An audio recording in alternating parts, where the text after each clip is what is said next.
a small nonprofit called Family Inc.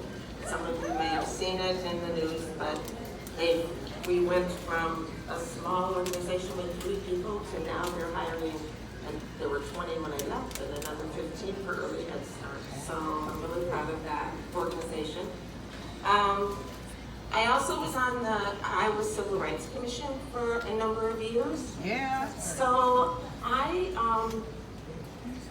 the brain myself so notes because I get nervous, but I've long respected Joe Biden for his work, for the commitment that he has to families, to equal rights, and to people who need assistance in our society.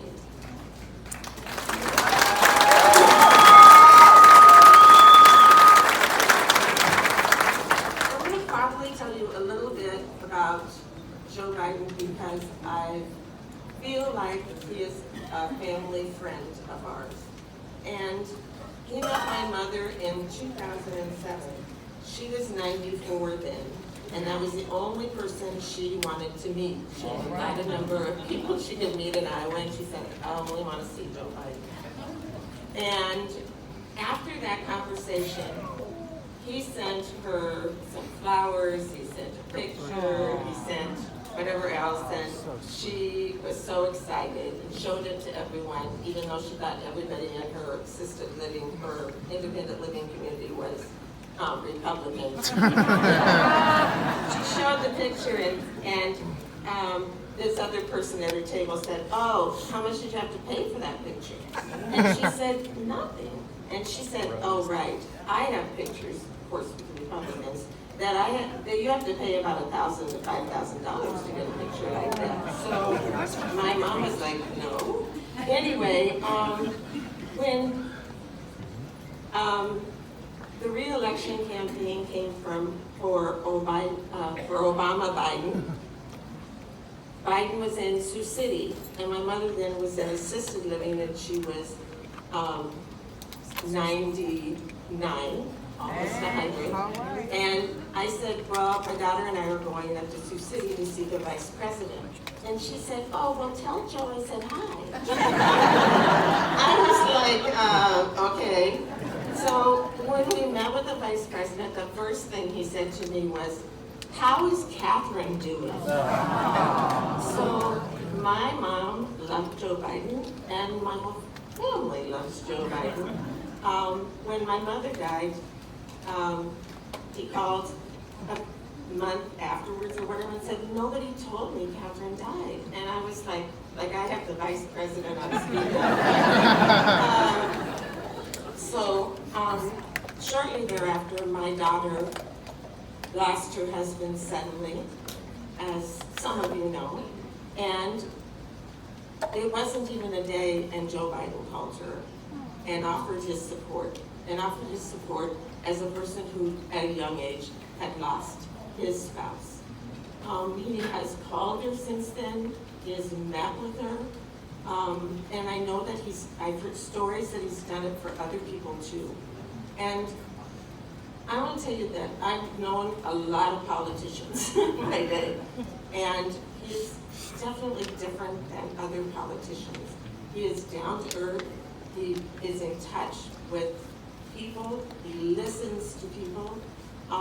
So it's not just he's here and we're here, he's one of us. He's worked hard for working families and for also for for living wage. I think some of it is we share the same faith background, and the time that I was growing up, the Catholic Church was about social justice and making sure that everyone had a fair share. So, can't think of anything else, but I want you to, the other thing is that I share in his mission for cancer, because I have had, my oldest brother died when he was 47 of cancer, and I've had 4 other siblings die of cancer, and I myself am a cancer survivor. So,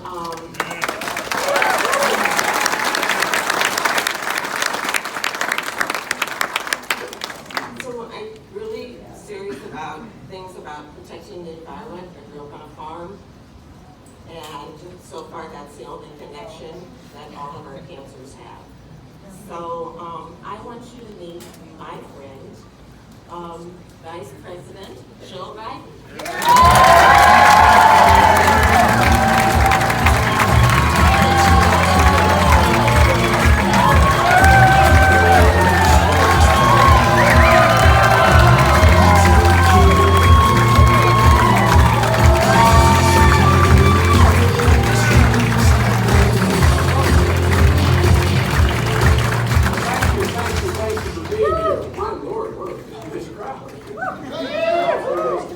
By the way, raise your hand if any of you have shared the problem that Connie has of losing someone to cancer, having cancer yourself.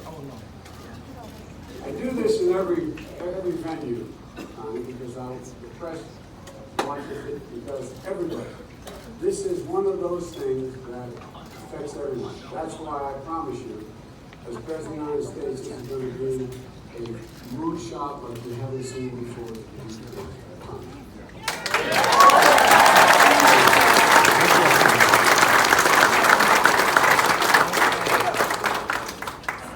Mike, the former Iowa Senate Majority Leader like guy, we both married up, and our wives are better known than we are. I'm Joe Biden's husband, and Charlie McConaughey is here. Charlie is I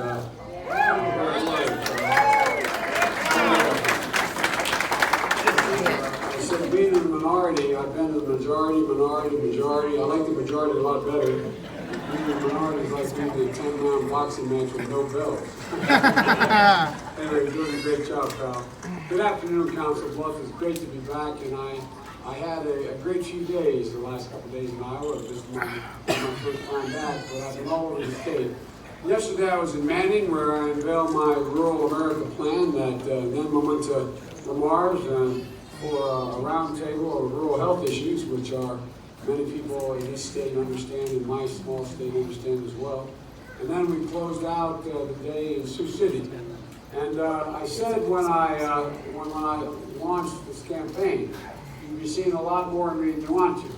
I'm going to try my best to earn your support, and I know I'm going to work harder to get it. And I hope that and trust that you'll look me over. Folks, I hope you consider signing some of the supporter cards we have here today if you're interested. But I want to make it clear to you, whether or not I'm the nominee, I promise you, I'm going to work like the devil to make sure Democrats elect the president.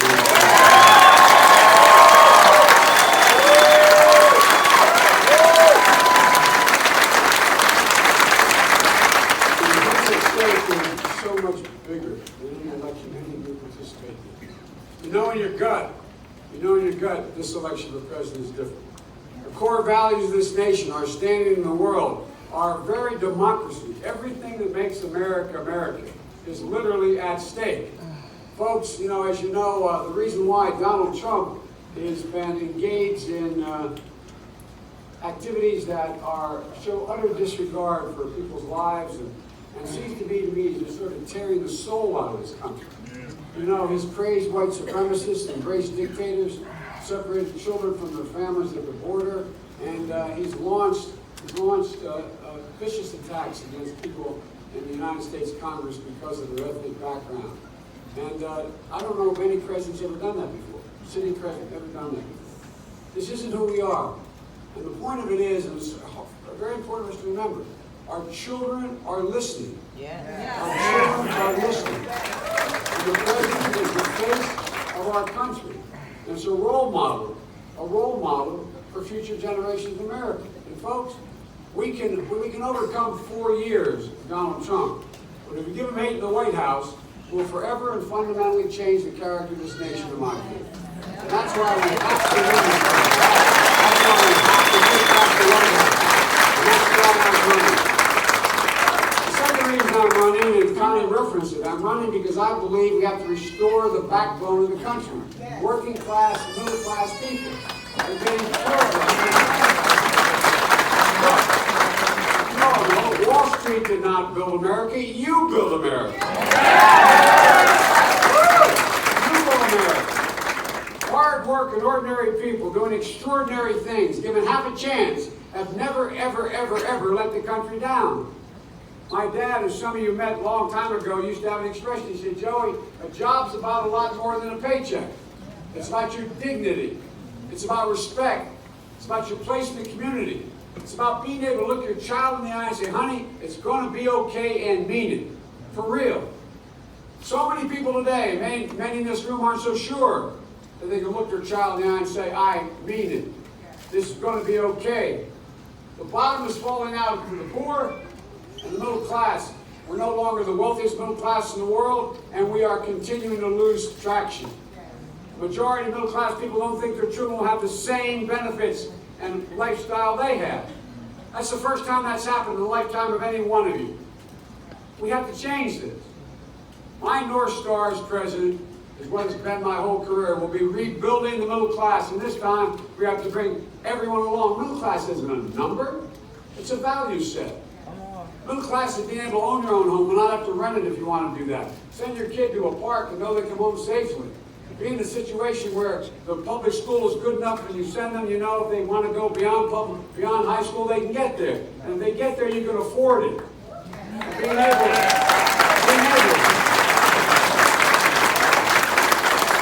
to take your mom home when your dad passes away. And hope your kids never have to take care of you. That's what the middle class is about. My economists who work for me give me numbers. They 52,001. It's a value set. It's about restoring the dignity of work. Being able to provide a little bit of security and joy for your family. Just a little bit. How can a person maintain their dignity if they can't afford to care for a sick child? If they look at a child that they love and adore, because they have a pre-existing condition, there's nothing they can do to get the insurance. Or how can you maintain your dignity? When you look at a son or daughter, like maybe Connie looked at her brothers. I looked at my son Bo, dying for a year, come home from Iraq, decorated soldier with a stage 4 glioblastoma. Folks, I don't know what would have happened. Worried about his son and daughter and his wife, but I don't know what would have happened if they said, by the way, time's up. Time's up. You've outrun your insurance. Suffer in peace. Folks, we in fact deserve an opportunity. Healthcare should be a right. We should be able to ease the pain and suffering that people are dealing with in incurable diseases. Folks, that's why we need to finish the job on healthcare.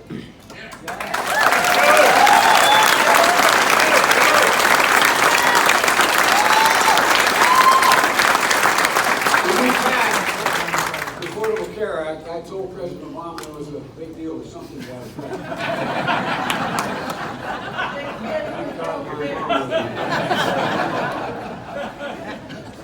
The Affordable Care Act was a gigantic step forward in this country.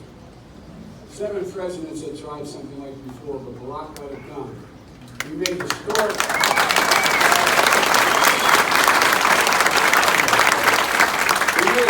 progress in extending health insurance to some 20 million Americans who didn't have it before.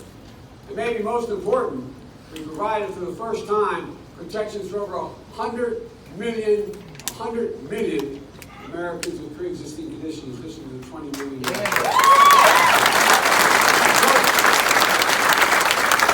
We have to do this job and make healthcare a right, not a privilege. Give everyone the peace of mind they have.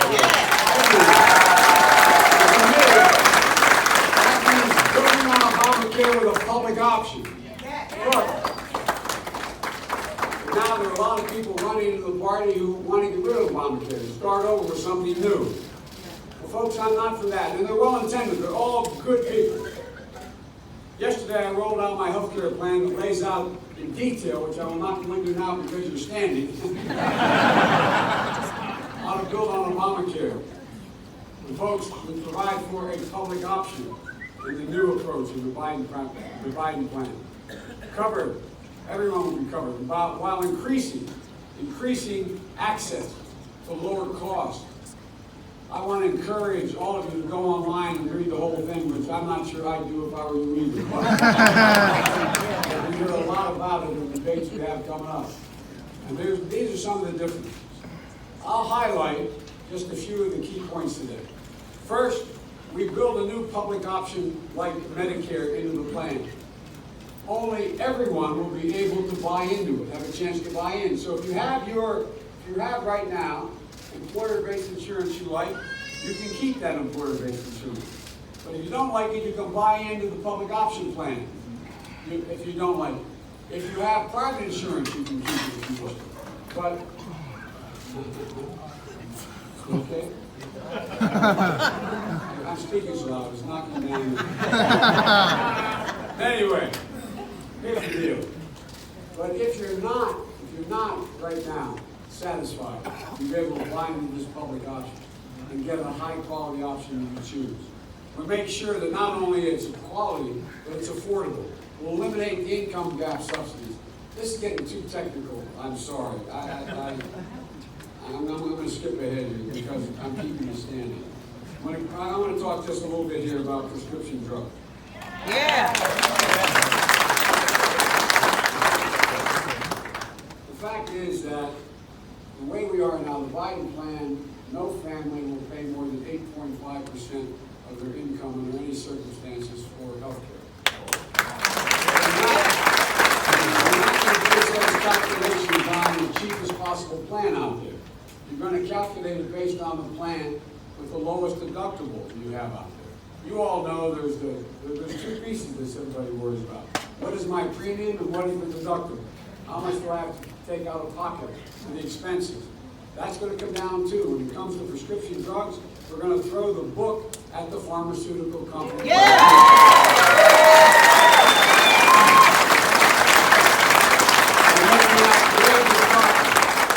Did you see the article the other day? Between 2006 and 12, they put out billions of opioid pills. Billions of them. Now, not 100, billions. What's going on? We're going to use the power of Medicare to negotiate drug prices, and that sets the price they're going to pay. Repealing the law that's currently on the books that prevents it, there's nothing but giveaway to pharma lobbyists keeping this provision. We're going to make sure that drug prices don't increase faster than the rate of inflation. Give people an option to buy drugs from other countries if they're approved by the FDA. Healthcare, human right, which I do. We got to make sure it'd be all right for all Americans, not just a few to have that privilege. And we have to finish this job. We can't let our guard down for a minute because as we speak, Donald Trump is trying to get rid of, right now, both in Congress and in the courts, he's trying to get rid of and totally destroy the Obamacare plan completely. And look, we should be screaming about what Donald Trump is quietly trying to do. If he succeeds and Obamacare is overturned, 20 million lose coverage, 100 million lose their coverage for pre-existing conditions. Pregnancy once again becomes a pre-existing condition. Your kids won't be able to stay in your plan until they're 26. Women and older Americans are going to be charged higher and exorbitantly more than healthcare costs for anyone else. So folks, let me ask you a question. Does anybody in this room think the second piece of allowing you to have a baby, does anybody think that 12 years of education is enough in the 21st century to be in one class? No. I don't know anybody does. So, the report I did for President Obama before we left office, talking about the jobs of the future, we pointed out then, right today, 65 out of every 100 jobs in the United States of America require something more than a high school degree.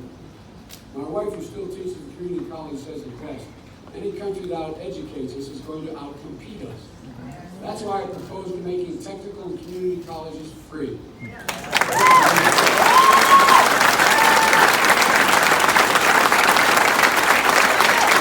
There's a way to provide a pathway to a 4-year degree if that's what you wish to do, a training program, or to lead a good-paying middle-class job. Folks, does anybody doubt? Does anybody doubt the threat of climate change? Yeah. Well, I don't. Well, there's one guy I know about it. He's the same guy who I didn't realize this until he spoke on the 4th of July, that during the Civil War, we took out those Air Force ships. I was aware of it. But anyway,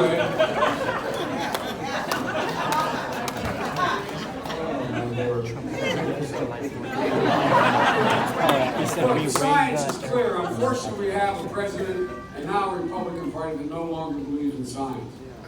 I believe I proposed the most comprehensive plan in this race that we have to win in order to keep this from being able to allow to overcome what we're going to face if we don't, which is going to be a fundamental change in our environment in a way we've never ever thought about it. Because I focus not only on what we have to do here at home, I focus on it as a world issue.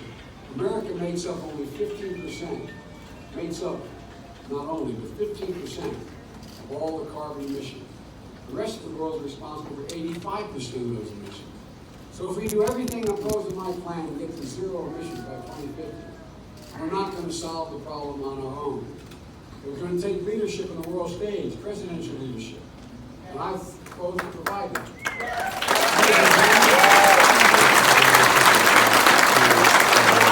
We're going to immediately rejoin the Paris Climate Accord.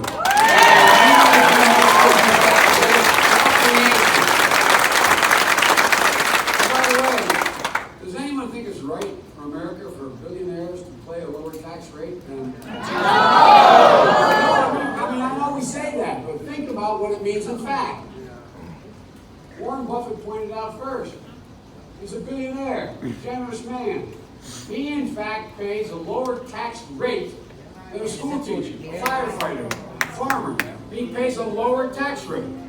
Folks, that is not the way it's worked. These days, CEOs and their shareholders think they're the only ones responsible for the success of their companies, or the success of the nation. You know, they don't see workers as job creators. They're dead wrong. They're absolutely wrong. It's time we started to reward work over wealth.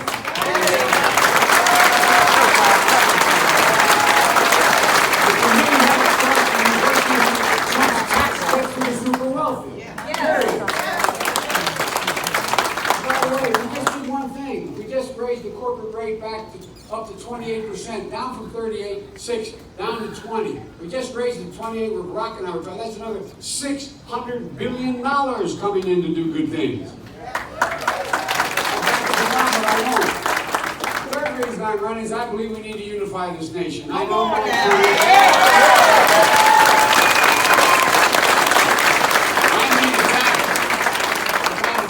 being attacked as being naive, like I haven't been around. The only way we're going to get anything done in this country is by working together. It's the way the system is functioning. It's called the Constitution, legal branch of the government. The president has decided to be the president for his base. I will be president for all Americans.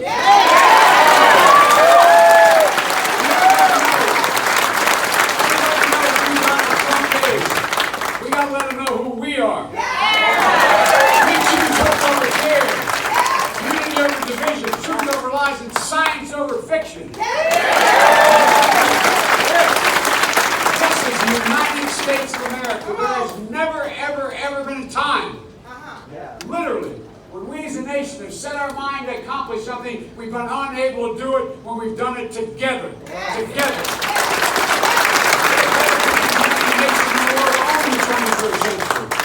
And let's just remember who we are. So let's get up. Pick our heads up. Go back and take this back. And God bless you all. And may God protect our state.